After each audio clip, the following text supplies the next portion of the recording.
Bonjour à tous et bienvenue dans cette nouvelle vidéo. On se retrouve comme d'habitude pour parler films, pour parler séries, pour parler sorties au cinéma comme sur les plateformes de streaming, mais ça normalement vous le savez, évidemment que vous le savez. Et si on se retrouve aujourd'hui, c'est pour parler d'un film sur lequel vous m'avez énormément demandé mon avis, tout simplement parce que ce film parle de la profession que j'exerce en dehors de mon petit loisir sur YouTube, car c'est un film qui se passe dans le milieu de l'enseignement et qui met en avant un personnage qui est donc professeur de lettres. Alors moi je suis pas professeur de lettres, je suis professeur d'histoire-géographie, mais du coup vous avez été très nombreux à me demander mon avis sur cette sortie, qui est le film Pas de vague. C'est un film français. Et je ne vous cache pas, je l'ai dit sur Twitter avant d'aller voir le film, que je suis jamais très sûre de moi avant d'aller voir un film qui traite de mon métier. Je pense que c'est le cas de tout le monde dans son métier respectif, même si le mien c'est un métier dont on parle plus que d'autres. Parce qu'en général, c'est très agaçant d'avoir un avis extérieur ou un regard extérieur sur un monde qu'on connaît de l'intérieur, parce que ce sont des regards ou des avis qui se nourrissent très souvent de stéréotypes malencontreux, d'idées préconçues ou d'images très défavorables que les gens vont avoir du métier, ou d'images qu'ils pensent être l'image réelle du métier alors que pas du tout. C'est énormément le cas dans l'enseignement. Donc,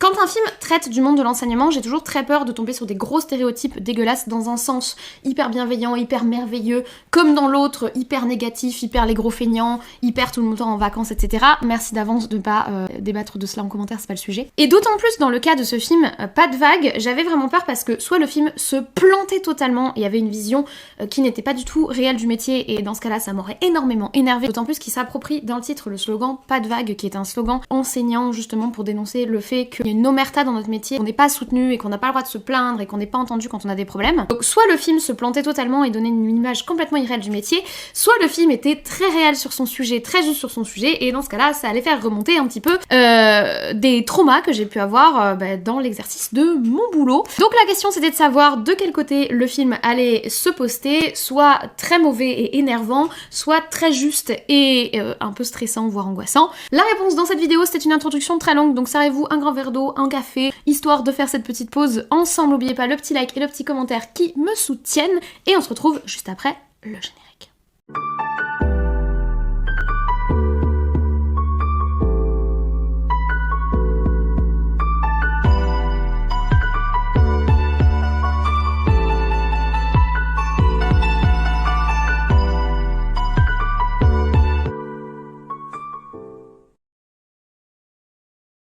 Alors du coup, le film Pas de vague, c'est un film où on retrouve en tête d'affiche François Civil. Donc François Civil va incarner un jeune enseignant qui se retrouve dans un quartier un petit peu difficile et qui est plein d'idéaux et plein d'une image du métier, qui fait qu'il va avoir un enseignement et un contact avec les élèves qui va peut-être être un petit peu différent de ce à quoi l'établissement est habitué avec les autres enseignants.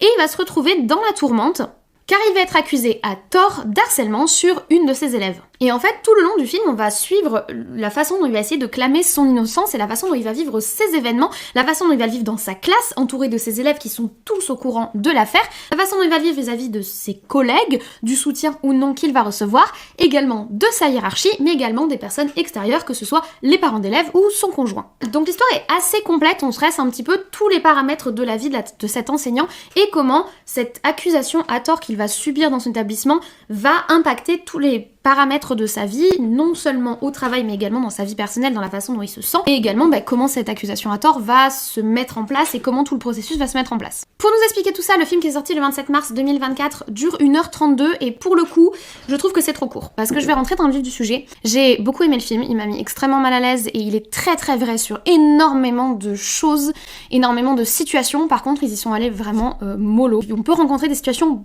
bien pires. Je pense que des personnes qui sont extérieures à ce genre de situation d'enseignement se disent que c'est déjà extrêmement stressant et qu'il est extrêmement en difficulté, notamment dans les phases d'enseignement où il est avec la fameuse classe, où il y a la fameuse élève. Mais franchement, ils ont encore été extrêmement gentils, j'ai envie de dire, sur les situations d'enseignement et les situations vis-à-vis de ses élèves. Je vais pas développer les situations qu'il n'y a pas, mais ça peut être bien pire. Mais je trouve qu'ils ont très bien retranscrit le stress et le côté perte de contrôle en fait de la classe, parce que un enseignant c'est une personne qui va exercer son autorité sur un groupe quand même assez important d'élèves, ça peut aller jusqu'à 30, 35, 40 même en lycée.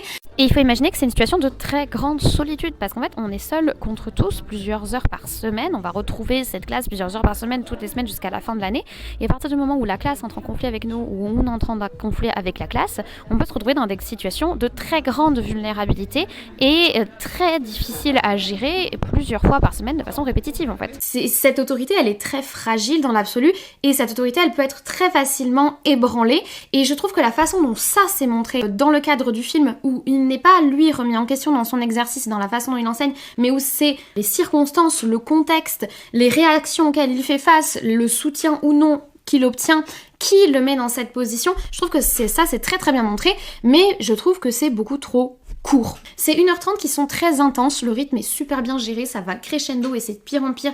Peut-être que parce que je l'ai expérimenté peut-être trop dans ma chair, on va dire, j'étais vraiment contractée pendant tout le film et j'ai pas du tout vu le temps passer, mais il manque 15 minutes au film. Il manque bien 15 minutes au film parce que le film n'a pas de fin, et ça c'est le défaut principal, et c'est même le pire choix qu'ils pouvaient faire. Je comprends totalement qu'ils aient pas voulu choisir de fin et qu'ils aient voulu laisser une fin ouverte. Il y a d'autres films que j'ai vus récemment qui traitent du scolaire où il y a une fin ouverte, notamment La Salle des profs, dont on parlera si j'ai l'occasion, que lui j'ai beaucoup moins aimé. Après, pour le coup, ça montre pas le système français, ça montre le système allemand, mais la fin porte à confusion dans la cadre de La Salle des profs, même si elle est très ouverte, elle porte à confusion.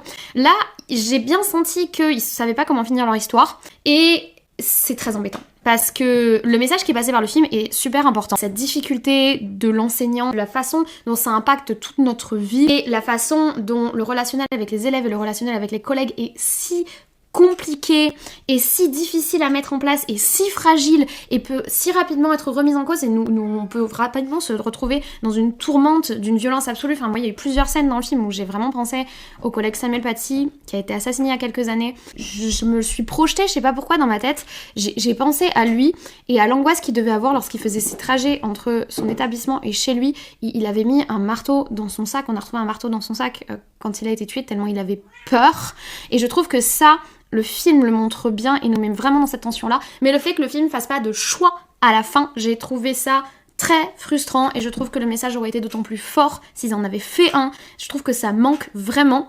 Après, au-delà de ça, franchement, le film est très très bien fait. Je trouve l'impact musical est très important et joue vraiment sur ce côté d'enfermement, parce que la musique, quand elle est présente, on entend quasiment qu'elle, tout s'éteint. Alors il y a cette espèce de sonnerie de Vivaldi qu'il y a dans le collège, qui est très invasive également et qui au début est très joyeuse parce que les événements se sont pas encore passés et du coup on se dit oh, il y a une ambiance très fraîche, Vivaldi c'est très frais dans le collège, et petit à petit cette sonnerie ça devient une sorte d'angoisse, c'est assez intéressant.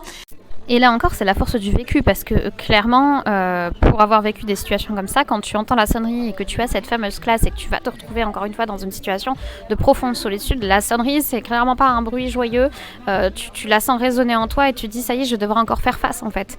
Et c'est vraiment intéressant parce qu'on sent le vécu derrière le film. Il y a d'autres moments où en fait on sent la déroute et on sent la souffrance et la perdition du personnage par cette musique qui envahit tout, qui écrase tout et qui montre à quel point il est dans sa tête et qui montre à quel point il est hanté par ce qu'il vit. J'ai trouvé ça vraiment très pertinent. J'avais peur aussi que le choix du film de se centrer sur la dénonciation de harcèlement sexuel par une jeune fille, qui serait une dénonciation à tort, soit très culpabilisant vis-à-vis de la figure de la jeune fille et un message qui soit contradictoire par rapport au message qui peut être pertinent vis-à-vis de la posture de l'enseignant. Et pas du tout, la façon dont ça en est, c'est également très intéressant. Je trouve que la place pour le coup des familles est intelligemment apporté, la place de la direction. Pour le coup, là, le slogan pas de vague, t'as littéralement une explication littérale de ce que veut dire le slogan. Ils se sont pas emparés de façon injuste, juste pour faire vendre leur film. C'est vraiment ça, le pas de vague, tout le relationnel avec l'administration et avec la direction du collège et avec le rectorat. Enfin, c'est exactement ça. Je pense même qu'ils auraient pu faire pire parce que ils peuvent faire pire.